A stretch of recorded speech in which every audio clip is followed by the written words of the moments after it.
بسم اللہ الرحمن الرحیم۔ السلام علیکم۔ ہمارے چینل کہانی ہب آفیشیل میں خوش آمدید۔ ناظرین، میں آج آپ کے لیے انتہائی خوفناک اور دلچسپ کہانی لے کر آئی ہوں، لیکن کہانی شروع کرنے سے پہلے آپ سے گزارش ہے کہ اگر آپ نے ہمارا چینل سبسکرائب نہیں کیا تو آپ ہمارے اس چینل کو سبسکرائب کر لیجئے اور بیل آئیکن کو بھی پریس کر لیں تاکہ ہر نئی آنے والی ویڈیو بآسانی آپ تک پہنچ سکے۔ دن کے 2 بجے کا ٹائم تھا، جون کا مہینہ اور لائٹ بھی آف تھی۔ اوپر سے چھٹی کا دن سارا مزہ ہی خراب ہو گیا تھا۔ شدید گرمی کی وجہ سے سخت بے چینی محسوس ہو رہی تھی، تو میں نے اللہ سے گر گرا کر دعا مانگی کہ یا الہی آج موسم خوشگوار کر دے اور تیز آندھی کے ساتھ ساتھ بارش بھی برسا دے، کیونکہ تیز آندھی کے ساتھ مجھے بارش انتہائی اچھی لگتی ہے۔ کہا جاتا ہے کہ کبھی کبھی دعا فوراً قبول ہو جاتی ہے، اور میری بھی دعا قبول ہو گئی۔ آسمان پر بادل چھانے لگے تھے، ٹھنڈی ٹھنڈی ہوا چلنے لگی، سورج بھی بادلوں کی اوٹ میں چھپ گیا، موسم نہایت ہی خوشگوار ہو گیا تھا۔ اب اتنے پیارے موسم میں گھر بیٹھنا میرے لیے دشوار ہو رہا تھا۔ میں نے اپنے دوست اختر کو کال کی کہ چلو یار کہیں باہر گھومنے نکلتے ہیں، اتنا پیارا موسم ہے، اس سے ضرور لطف اندوز ہونا چاہیے۔ مگر کسی مجبوری کے تحت اختر نے معذرت کر لی اور مجھے اکیلے ہی نکلنا پڑا۔ میں نے گاڑی ایک سنسان سڑک پر دوڑا دی، ہلکی ہلکی رمجم شروع ہو چکی تھی۔ میں نے گاڑی میں ایک خوبصورت گانا آن کیا تھا جس کے بول دل کو بڑے بھلے محسوس ہو رہے تھے۔ ارے میں اپنا تعارف کروانا تو بھول ہی گیا، میرا نام حمزہ ہے، پیشے کے لحاظ سے گورنمنٹ ٹیچر ہوں اور بحیثیت homeo doctor second time clinic چلاتا ہوں۔ میری عمر اس وقت 25 سال تھی اور ایم فل کا اسٹوڈنٹ تھا، اور ہم ایک بڑی خوبصورت پہاڑی علاقے میں موجود وادی میں رہتے تھے۔ کار سڑک پر دوڑ رہی تھی۔ ہمارا گاؤں پسماندہ مگر بہت خوبصورت تھا اور شہر سے بہت زیادہ دور واقع تھا۔ میں اپنے گاؤں سے بہت دور نکل آیا تھا کہ اچانک میری گاڑی ایک بہت پرانے اور بوسیدہ ریلوے اسٹیشن کے قریب رک گئی۔ بارش بہت تیز ہو گئی تھی، آندھی باقاعدہ طوفان کا روپ دھار چکی تھی۔ میں نے اپنی طرف سے ہر ممکن کوشش کی کہ کسی طرح گاڑی سٹارٹ ہو جائے، مگر میری ہر کوشش ناکام ہو گئی۔ میں بتاتا چلوں کہ یہ ریلوے اسٹیشن بہت پرانا تھا اور اب تو محکمہ ریلوے نے اسے کافی عرصہ پہلے بند کر دیا تھا، اور اس کی عمارت نہایت ہی بوسیدہ، خطرناک مگر مضبوط تھی۔ میں کافی دیر گاڑی میں بیٹھا بارش رکنے کا انتظار کرتا رہا اور دل ہی دل میں خود کو کوسنے لگا کہ آج گھر سے آخر نکلا ہی کیوں۔ بارش تھمنے کا نام نہیں لے رہی تھی۔ آخر تھک ہار کر باہر نکلا، پھر کوشش کی کہ کسی طرح گاڑی سٹارٹ ہو جائے۔ انجن بھی ٹھیک تھا، مگر پھر بھی ہر کوشش ندارت رہی۔ ادھر ادھر بے بس نظروں سے دیکھا، مگر بارش کے قطروں کے علاوہ کچھ بھی نظر نہ آیا۔ اچانک مجھے ریلوے اسٹیشن کی عمارت میں بالکل چھوٹی سی روشنی نظر آئی۔ میں نے سوچا کہ شاید کوئی راہگیر ہوگا جو بارش سے بچنے کے لیے اس عمارت میں پناہ لینے کے لیے موجود ہے۔ دل میں خیال پیدا ہوا کہ چلو گاڑی میں تنہا بیٹھنے کی بجائے اس اجنبی راہگیر کے ساتھ ہی تھوڑا ٹائم گزار لوں۔ میں اسٹیشن کی عمارت کی طرف بڑھنے لگا، لائنیں کراس کر کے پلیٹ فارم پر چڑھا تو ایسے محسوس ہو رہا تھا جیسے صدیوں سے یہاں پر کسی کا گزر نہ ہوا ہو۔ اسٹیشن کے احاطے کو دیکھ کر ماضی کا وہ فرضی نظارہ میری آنکھوں کے سامنے گھومنے لگا کہ کسی پرانے وقت اس اسٹیشن پر بھی رونق ہوتی ہوگی، یہاں پر بھی مسافروں کا ہجوم ہوتا ہوگا۔ یہی سوچتا ہوا میں عمارت میں داخل ہو گیا۔ بارش بڑی تیز تھی، بجلی چمک رہی تھی۔ ابھی میں عمارت میں داخل ہی ہوا تھا کہ ایک بہت بڑی چمگادڑ میرے سر کے اوپر سے گزر گئی۔ خوف کی ایک لکیر میرے دل کے آر پار ہو گئی۔ عمارت میں نظر آنے والی روشنی بھی مدھم ہو کر ختم ہو گئی تھی، اور اب عمارت میں بالکل گپ اندھیرا تھا، مگر محسوس ہو رہا تھا کہ کوئی اندر موجود ضرور ہے۔ اس وقت شام کے 6 بجے کا ٹائم تھا، مگر کالی گھٹا کی وجہ سے ہو کا عالم تھا جو رات 12 بجے کا منظر پیش کر رہا تھا۔ چرندوں اور پرندوں کی ہلکی سی آواز بھی دل کو ڈرا دینے کے لیے کافی تھی۔ حالانکہ میں بڑے مضبوط اعصاب کا مالک تھا، مگر اس وقت واقعی میری حالت قابل رحم تھی۔ خیر، عمارت میں داخل ہونے کے بعد میں نے آواز دی، جناب اندر کوئی نیک انسان موجود ہے؟ کچھ بولے تو صحیح، مگر جواب نہ ملا۔ خیر میں نے موبائل ٹارچ آن کی تو یہ دیکھ کر حیران و ششدر رہ گیا کہ عمارت کے مغربی کونے میں ایک نہایت ہی خوبصورت لڑکی فرش پر پھولوں والا خوبصورت کپڑا بچھائے بیٹھی ہوئی ہے۔ موٹی موٹی آنکھیں، پتلے ہونٹ، لمبے سیاہ بال، نہایت ہی سمارٹ جسم، جیسے حور ہو۔ اوپر سے نیلے رنگ کا فٹنگ سوٹ پہنے وہ دنیا کی سب سے حسین لڑکی لگ رہی تھی۔ میں نے اپنی زندگی میں پہلی بار اتنی خوبصورت لڑکی دیکھی تھی۔ میں مسلسل اسے گورے جا رہا تھا۔ اچانک اس کے نشیلے لبوں میں جنبش پیدا ہوئی، جیسے پھولوں کی برسات ہونے لگی ہو، اور وہ مجھ سے مخاطب ہوئی، آپ کون ہیں؟ اور ساتھ ہی وہ مسکرا دی۔ ٹارچ کی روشنی اور سخت اندھیرے میں بھی وہ حسن کی دیوی مجھے بالکل واضح دکھائی دے رہی تھی۔ خیر میں نے سلام کیا اور بتایا کہ مجھے میرے شوق نے آج پھنسوا دیا ہے، اسی وجہ سے میں اس منحوس عمارت میں موجود ہوں، اور واقعی میں خود کو کوس رہا تھا کہ اپنے گاؤں سے تقریباً 150 کلومیٹر دور اس ویرانے میں کیوں آیا۔ دوران سفر کئی بار دل نے منع کیا تھا کہ یہاں سے ہی واپس چلو، مگر میرا شوق آڑے آتا۔ بزرگ کہتے ہیں کہ جب عقل پر پردہ پڑتا ہے تو کچھ سمجھ نہیں آتا۔ میں نے بھی لڑکی کے بارے میں کچھ نہ پوچھا نہ سوچا کہ اتنی خوبصورت اور اکیلی لڑکی اس طوفانی اور اندھیری رات میں اس بیابان اور خوفناک عمارت میں آخر کیا لینے آئی ہے۔ میں تو بس اس کے حسن میں ڈوبا ہوا تھا اور سوچ رہا تھا کہ میں نے مختلف کالجز اور یونیورسٹی سے تعلیم حاصل کی ہے، ہزاروں خوبصورت لڑکیاں دیکھ چکا ہوں، مگر یہ لڑکی ان سب سے زیادہ خوبصورت اور پرکشش تھی۔ تھوڑا ہوش آنے کے بعد میں نے اسے باقاعدہ اجازت چاہی کہ میں آپ کے پاس بیٹھ جاؤں، تو اس نے خلاف توقع فوراً اجازت دے دی۔ میں نے بزرگوں سے سن رکھا تھا کہ چڑیلوں کے پاؤں الٹے ہوتے ہیں۔ میں نے اس لڑکی کے پاؤں بغور دیکھے، مگر وہ بالکل عام لڑکیوں کی طرح ہی تھے۔ فٹنگ کپڑوں میں ملبوس اس لڑکی کا انگ انگ میرے دل پر بجلیاں گرا رہا تھا۔ اس کے ہاتھ اتنے سفید تھے کہ فوراً پکڑ کر چومنے کو دل کر رہا تھا۔ خیر تھوڑی سی رسمی باتوں کے بعد میں نے اس حسینہ سے اس کا تعارف دریافت کیا اور اس عمارت میں ٹھہرنے کا سبب پوچھا تو اس نے جواب دیا، باؤ جی میرے گھر میں صرف میں اور میرے ابو ہی رہتے ہیں، باقی سب اوپر کو سدھار گئے ہیں۔ ابو کسی کام کے سلسلے میں شہر گئے ہوئے ہیں، میں بھی کسی اہم کام سے گاؤں سے باہر آئی تھی، مگر بارش نے اس عمارت میں زبردستی دکھیل دیا ہے۔ اس نے اپنا نام نازلی بتایا تھا۔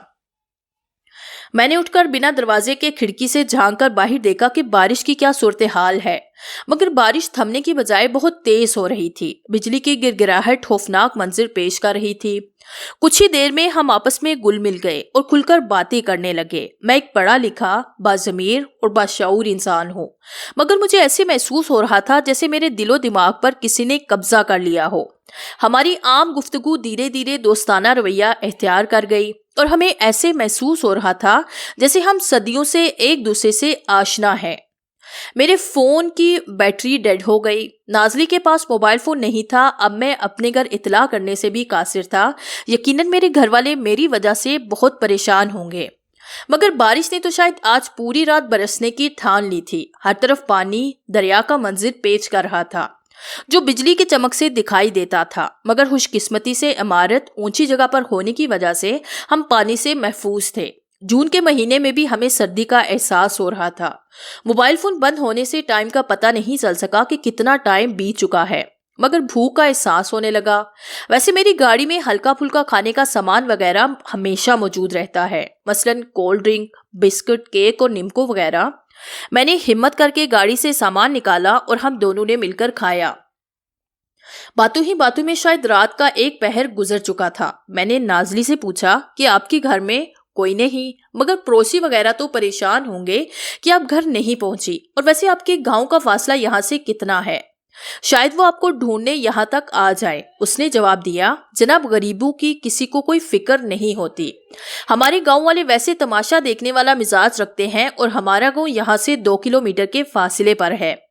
بارش نے تو آج حیران کر دیا، تیز سے تیز، اور طوفان بھی ایسا کہ دل ڈر کے مارے ڈوبنے لگتا، مگر ایک حسینہ کی موجودگی میں ڈر بھی دور بھاگ گیا۔ ہم دونوں بیٹھے بیٹھے تھک گئے۔ ویسے بھی نیچرلی طور پر انسان آخر کتنی دیر تک بیٹھ سکتا ہے؟